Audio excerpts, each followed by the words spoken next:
Jack's like, I am going to stand by my work. The only reason these charges got dropped is because you became president. And we know that that's why he ran, was so that he could avoid prosecution. What you just heard was a sitting member of the United States Congress standing inside a committee hearing room, speaking on the record with a microphone and stating without hesitation that the President of the United States ran for the most powerful office on earth to avoid a prison cell. That member of Congress is Jasmine Crockett. And if you haven't been paying attention to what she's been doing in 2026, you've missed one of the most consequential political developments. According to your special counsel report on page 137, it states the department's view that the Constitution prohibits the continued indictment and prosecution of a president is categorical and does not turn on the gravity of the crimes charged, the strength of the government's proof, or the merits of the prosecution. And that, quote, but for Mr. Trump's election and imminent return to the presidency, the office assessed that the admissible evidence was sufficient to obtain and sustain a conviction at trial. In other words, Donald Trump ran for president, like I said, so he wouldn't have to spend the rest of his life. What makes this different from routine political sparring is where it happened and how it was done. This wasn't Jasmine Crockett speculating on cable news or offering an opinion. This was her sitting in a congressional hearing, holding the government's own special counsel report, flipping to page 137, and reading it directly into the official record. The report, written by Jack Smith's office, states that the Department of Justice believes the Constitution prohibits indicting a sitting president. Then it adds something far more explosive, that if not for Trump's election and return to office, the admissible evidence was sufficient to obtain. The fact that we are now under the impression that he is violating people's due process rights, he is ignoring court orders, he's starting wars without congressional authority in contradiction to the Constitution. He's enriching himself to the tune of over $1.4 billion. He's shaking down electeds to draw maps that will help him stay in power because the Republicans don't understand that they swore an oath to the Constitution and that we are supposed to do checks and balances. He's also shaking down TV stations to get money. So why are we trying to pretend as if it is out of the realm for this particular man to commit the crime that he committed on January 6th, and frankly, the only reason he ran for president was to make sure that he would not be part. That conclusion didn't come from a political rival or a liberal think tank. It came from federal prosecutors, not Crockett's interpretation, the government's own assessment. If Donald Trump had not won the election, he would have been convicted. Crockett made sure that reality was unmistakable. She didn't frame it as ideology. She framed it as motive. Trump didn't run because of a vision for the country. He ran because the alternative... I want to talk because like the conspiracy theories are driving me insane.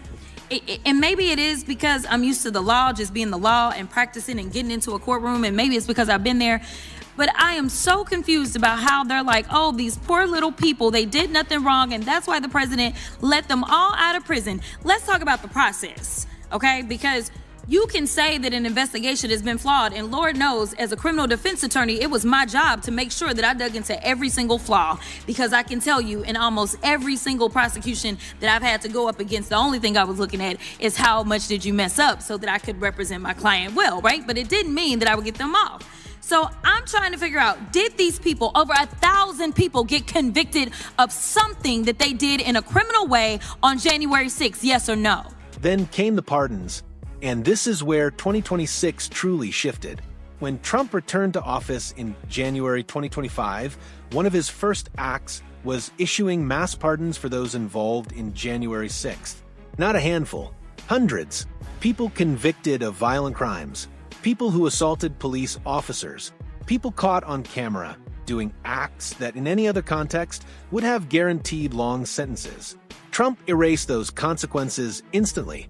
Crockett refused to soften the truth.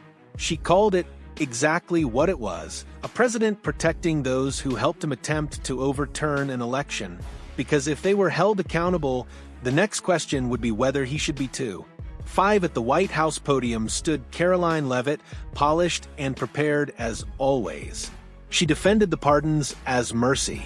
She framed them as a correction to a so-called two-tier justice system. Her delivery was smooth, rehearsed, and unwavering. Reporters pressed her on the violence, the convictions, the footage. She never moved an inch. The performance worked, but only if no one else was doing the homework. Only if no one was sitting. And when it comes to pardons, the White House takes them with the utmost seriousness, and the president understands the responsibility that he has as president to issue clemency and issue pardons to individuals who are seeking that.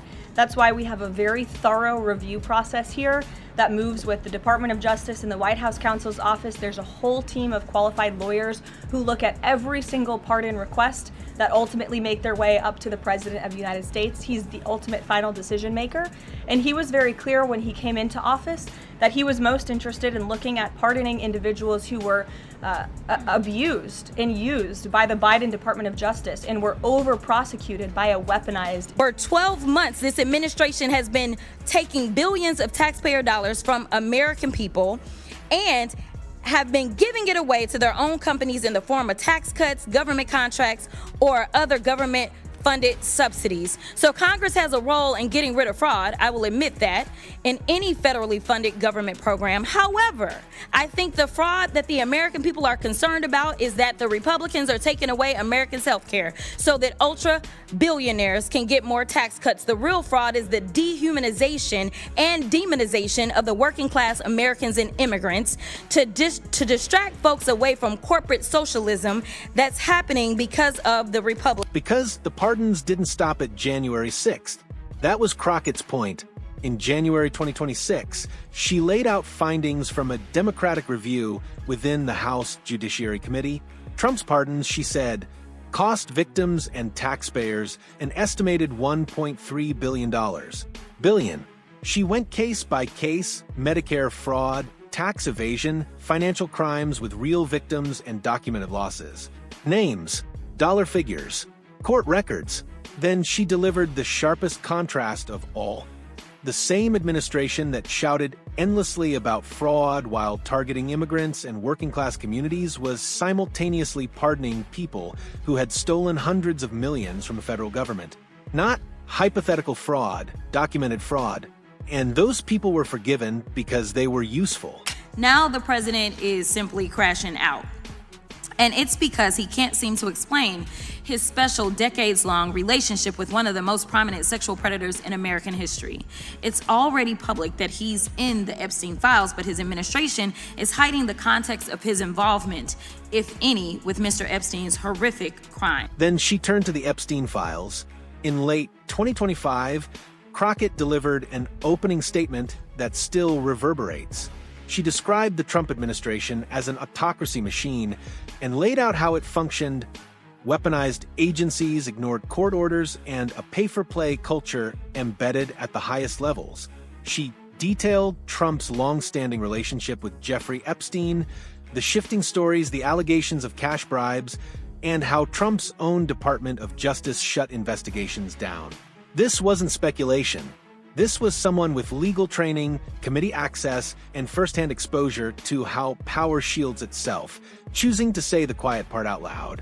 That specificity is what makes the White House uneasy. Vague claims can be dismissed. Detailed allegations with names, Tish James and James Comey. Go ahead. Is the president more determined to go after Tish James and James Comey? Excuse me. I'm answering a question You from turned your... and looked at me. I'm sorry. I turned and looked at you because you're yelling. I will That's take a fine. question That's what from we your do as colleague, reporters. and then I'll take your question Thank too. you. Okay? Go ahead. and the pressure has begun to show. Leavitt, who entered the role projecting total control, has had visible cracks appear on camera. The official spokesperson for the presidency, whose job is to project calm and command, has struggled to finish questions. That isn't confidence. That's strain. It's the sign of a narrative getting harder to maintain as facts pile up. And Jasmine Crockett has played a major role in making those questions unavoidable. 60 federal and state courts have found that there was no evidence of election fraud. Trump's own attorney general and vice president knew that he lost the election, but he still tried to steal the election by pressuring state officials, designing fake elector plans, nearly having Mike Pence hanged, and ultimately demanding that his supporters, quote, fight like hell, correct? Crazy about all of this is just that this is a big cover-up. And this administration is engaged in it. In fact, this administration is complicit. But there are numerous others like how the DOJ is attempting to obstruct justice in the investigation of the rogue agents who have murdered American citizens, or how the DOJ seized voter data from Fulton County in an attempt to steal the 2026 midterm elections, or how federal agents have Tom Homan on tape accepting a bribe and your agency killed the investigation, or how your agency is ready to give the president a $230 million payday, which is unconstitutional. The Constitution is clear. The president shall not receive any payment except his salary while in office. But I don't know why we're acting surprised that a man who had close to 90 allegations out of 4 different jurisdictions and ultimately ended up with 34 convictions after a jury was able to hear all the evidence would possibly be committing a criminal act on January 6th. In fact, considering the fact that we are now under the impression that he is violating people's due process rights, he is ignoring court orders, he's starting wars without congressional authority in contradiction to the Constitution. He's enriching himself to the tune of over $1.4 billion. He's shaking down electeds to draw maps that will help him stay in power.